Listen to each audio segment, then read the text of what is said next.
선서, 양심에 따라 숨김과 보탬이 없이 사실 그대로 말하고 만일 거짓말이 있으면 위증의 벌을 받기로 맹세합니다. 증인 이상민. 앉으십시오. 피청구인 측에서 먼저 주신문을 하십시오. 네. 이동찬 변호사입니다. 청구인 측 주신문 하겠습니다. 증인에 대한 2023년도에 있었던 1차 탄핵과 관련해서 질문드리겠습니다. 증인 2년 전 2013년 2월 8일에 재난대응조치 위반 그리고 품위 유지 의무 위반을 이유로 국회에서 1차로 탄핵 소추되셨죠? 네, 그렇습니다. 그리고 2023년 7월 25일 약 6개월이 지난 시점에 이곳 헌법재판소에서 재판관 전원 일치로 기각되셨죠? 네, 그렇습니다. 당시 증인에 대한 탄핵 소추가 기각된 사유가 무엇이었습니까? 재난 관련 재반 법령에 위반한 사실이 없고 성실 의무에 위반한 사실도 없으며 특히 이제 행안부 장관에게는 일반인들이 흔히 생각하는 경찰이나 소방에 관한 지휘 권한이 일체 없다는 사실이 중요한 근거가 되었던 것 같습니다. 네, 을 제79호증 제시하겠습니다. 증인에 대한 탄핵 소추가 이태원 참사와 되었던 것은 맞죠? 그렇습니다.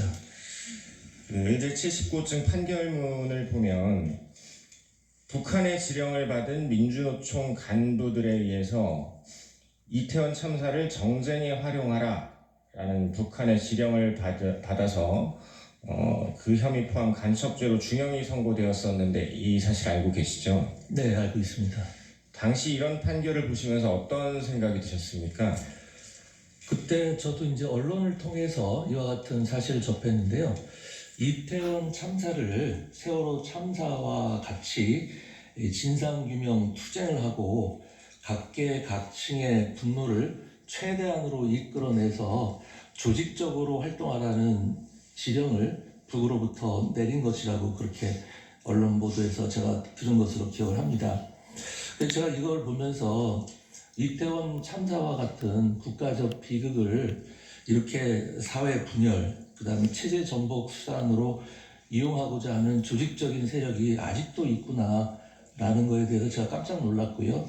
게다가 이것은 정말 영화에서나 나올 법한 일인데 지금 우리 현실적으로 우리 바로 옆에서 이루어지고 있구나 하는 이런 생각을 하게 됐습니다. 네, 증인은 이 1차 탄핵 그 말씀을 듣고 다시 한번 하게 됐고요. 다른 국무위원들도 아마 비슷한 생각을 했을 겁니다. 대통령님의 고심을 그 당시 충분히 이해할 수 있었고 참 우리가 저렇게까지 같이 고민을 못한 것에 대해서 상당히 죄송스러운 마음도 있었습니다. 그러면 국무회의 당시의 비상계엄 선포에 대해서 찬성 또는 반대 의견을 밝힌 국무위원들도 있으셨죠? 그 당시 분위기를 정확히 말씀드리면요. 찬성과 반대를 밝히는 자리가 아니었기 때문에 어느 누구도 찬성이니 반대니 이런 워딩 자체를 한 사람은 없었습니다. 거기 모인 국무위원들은 전부 다 이제 아까 얼핏 말씀하셨지만 대리님께서 선포 전 국무회의를 거치도록 국무회의 심의를 거치도록 되어 있네요 라고 누가 얘기를 했기 때문에 거기에 대해서 이번 비상계엄이 위헌이다, 위법이다 라고 생각한 사람은 아무도 없었습니다.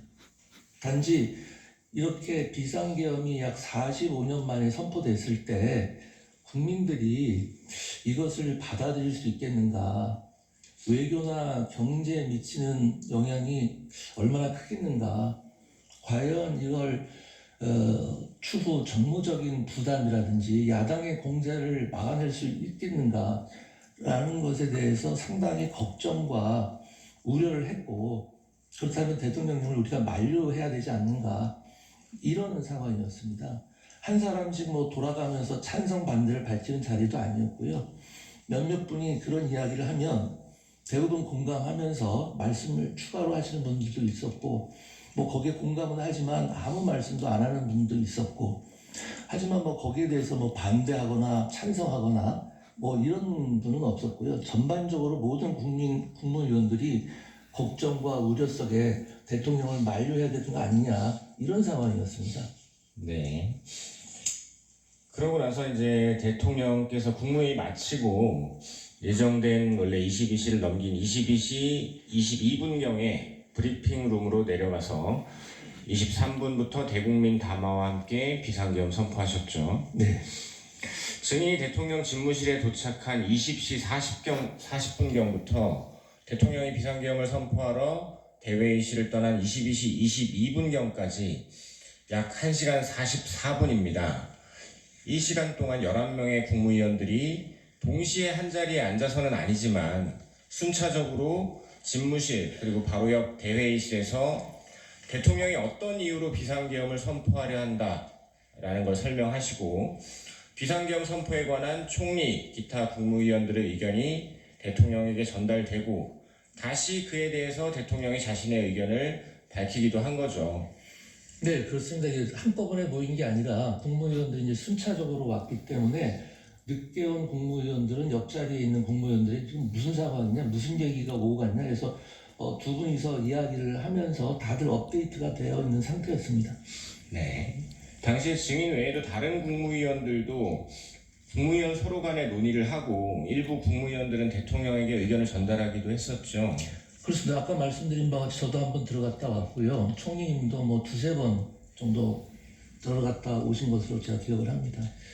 네, 그럼 국무회의 주관부처 장관이시죠? 네, 예. 주관부처 장관으로서 보셨을 때 비상계엄 선포 전 국무회의 이거 유효하다고 보십니까? 그 유효 여부를 제가 판단할 지위에 있지는 않고요. 다만 제가 분명하게 말씀드릴 수 있는 것은 당시 그 자리에 있던 국무위원들은 모두 국무회의를 한다고 생각을 하고 있었습니다. 왜 그러냐면은 아까 이야기가 나왔습니다만 국무회의 심의를 거쳐야 하는 것이 아니냐라는 이야기가 있었고, 그에 따라서 총리님께서 대통령님 의사를 확인하러 다녀오셔서 대통령께서 국무회의 개최를 지시하셨다, 이런 말씀을 총리님께서 직접 하셨고요. 그 다음에 국무위원 의사정족수인 11명이 모일 때까지 저희가 다 기다렸고, 심지어 대통령께서도 10시 발표 예정이었던 계엄 선포를 거의 30분 가까이 늦추면서 국무회의 의사정족수가 되기를 기다렸던 것이고요.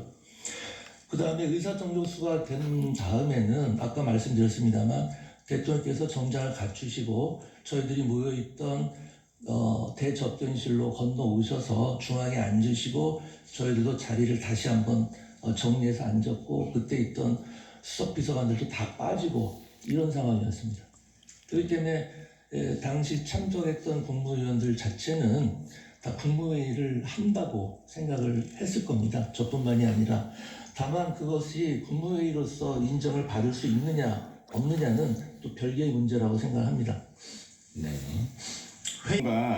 회의록은 만들어야 되지 않냐라고 해서 증인이 대통령 부속실 직원에게 참석자, 모인 시간, 헤어진 시간, 발언 요지를 메모해 주라라고 하셨죠. 그렇습니다. 통상 국무회의 회의록은 언제 작성됩니까? 국무회의가 개최된 때로부터 빠르면 7일, 통상 뭐 한 열흘 이내 이렇게 만들어지는 것으로 알고 있습니다. 네. 비상계엄 선포 당시 회의록이 작성되지 않은 이유는 무엇입니까? 이 첫 번째 이유는요, 원래 그 회의록 작성의 책임자는 저희 행안부의 의정관이 작성하도록 되어 있는데, 그 당시 국무회의에 의정관이 참석을 간사합니다. 간사인데 이 간사가 참석을 못했기 때문에 국무회의 참석자라든지 개최 시간, 종료 시간, 발언 요지 등을 확인하는 데 시간이 걸렸을 것이고요. 무엇보다도 이제 그 비상계엄 선포 이후에 비상계엄이 뭐 내란이다라고 몰아붙이면서 회의록 작성을 하는 것이 비상계엄에 동조하거나 비상계엄을 방조하는 것이 아니냐라는 분위기가 형성돼 있었던 것 같습니다. 그런 상황에서 더 이상 회의록을 작성할 수는 없었을 것이라고 생각하고요. 제가 12월 8일자로 사퇴를 했기 때문에 그 이후의 정황에 대해서는 제가 자세히 잘 모르겠습니다. 네. 국무위원들 국무회의 후에 부서는 실제로 어떻게 이루어집니까? 네, 부서는 국무회의를 마친 다음에 그 관계 장관들이 자기 집무실로 돌아가서 전자적인 서명을 하는 방식으로 이루어집니다. 그럼 이 사건 비상겸 선포 관련 국무회의 때 부서가 없었던 이유가 무엇이라고 생각하십니까? 제가 알기로는 부서의 시점에 대해서는 특별한 규정이 없는 것으로 알고 있습니다. 이번 비상겸과 같은 아주 특수하고 급박한 상황에서는 그렇기 때문에 부서가 사후적으로도 이루어질 수 있다고 개인적으로 생각을 하는데, 아까도 말씀드렸다시피 비상겸이 선포됐던 시간이 워낙 짧고 그 이후에 내란이다 뭐다 각종 혼란스러운 상황이 이어졌기 때문에 소관 부처에서도 부서를 한다는 것을 놓친 것이 아닌가 이런 생각을 합니다. 네. 부서라는 것은 대응 선포가 아닌 대통령의 저 법적 행위에 대해서 하는 거지, 국무회의록에다가 부서하는 거는 그건 전혀 그건 아닙니다. 아니죠. 네, 전혀 잘못 아닙니다. 말씀하신 것 같아서. 아니 그러니까요. 국무회의록에 부서하는 거는 아니죠. 아닙니다. 네. 그러니까 계엄 선포면은 국방장관, 관계장관과 총리, 대통령이 하는데 그런 거는 사후에도 할 수 있는 문제. 네네. 그런 취지로 드린 말씀인데 약간 좀 오해가 있었던 것 같습니다. 국무회의 자체에 대해서는 부서가 없고요. 대통령의 행위에 대해서 부서를 하는 겁니다. 국무회의 심의를 거친. 네. 잠깐만요. 15분 이어서 쓰시겠습니까? 네, 이어서 쓰겠습니다. 그렇게 하십시오. 15분. 쪽지. 네, 대통령이 평소 증인 포함 국무위원들에게 어떤 지시하실 내용이 있으실 경우에 보통은 어떻게 합니까? 전화로 합니까? 아니면 문건 같은 걸로 합니까? 그 면전에서 지시하실 때는 그냥 말씀을 하시고요. 그 다음에 경우에 따라서는 급한 일 같으면 전화로 말씀하시는 경우도 있으십니다. 그리고 보통은 이제 정식 개통을 통해서 지시사항이 이렇게 문서로 내려옵니다. 네. 증인은 비상계엄 선포 전후로 대통령 집무실에서 대통령 또는 국방부 장관으로부터 비상계엄과 관련된 어떤 지시사항이 기재된 쪽지 받으신 적 있으십니까? 전혀 없습니다. 그러면 대통령이나 국방부 장관이 쪽지를 주진 않았지만 보여주면서 어떤 지시 내용을 알려준 적은 있습니까?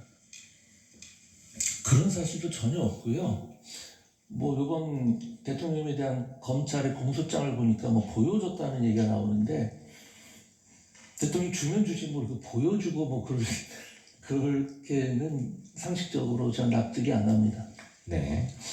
대통령이나 국방부 장관으로부터 언론사 등 특정 건물에 대한 단수에 대한 조치를 구두로라도 지시받은 적 있습니까? 전혀 없습니다.